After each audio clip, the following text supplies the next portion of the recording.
I know we were saying that the ground stop has been extended, but just in the past minute or so, as you guys were talking, we did see a plane take off. I think we're about to see another plane either take off or maybe that's one that's landing, but it does look like things are starting to get back up and running. Yes, that is one taking off, but we are still seeing both thunder and we're hearing lightning, so that is something to be mindful of. There could potentially be another ground stop if things continue as they were earlier today, but I do want to show you the traffic because it's a stark contrast from what we saw earlier when we were driving in here. This was completely packed. It was pretty much bumper to bumper getting into the airport. It took us a really long time.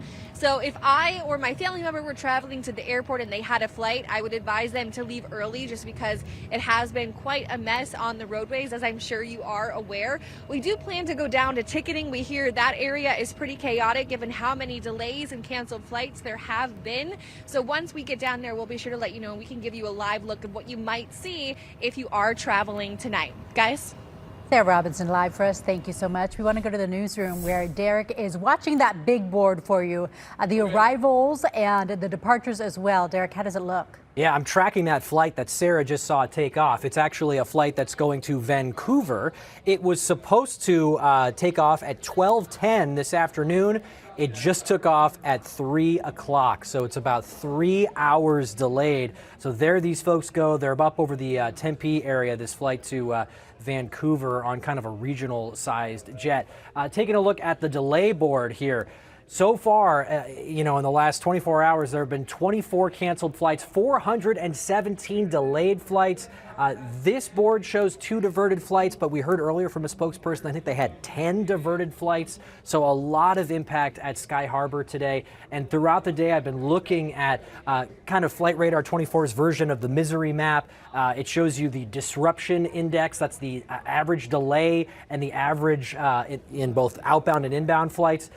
We've been the most delayed airport in the world because of the ground stop today. The average delay for an inbound flight is just under 2 hours, 118 minutes. The average delay for an outbound flight is 174 minutes. So this is a story that is going to continue into the afternoon and possibly into the evening hours because of how backed up they are at Sky Harbor. I want to show you the other thing that we're monitoring right now.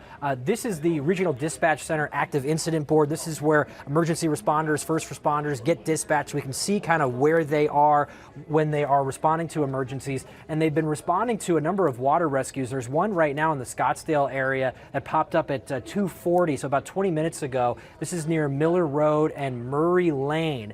And I spoke with Captain Todd Keller of the Phoenix Fire Department, and he was telling me they've gotten a lot of calls today about people stuck in cars because of all the flowing water over streets. So I'm not exactly sure what that is there, but this is an area that's very close to the Granite Reef Wash. And as I pull up this sort of complicated map here, the important part is down here. So right now the wash just dipped below flood stage. It was above flood stage about 15 or 20 minutes ago, but now it's at 6.87 feet. Flood stage is 7 feet. So they're at the bank full level.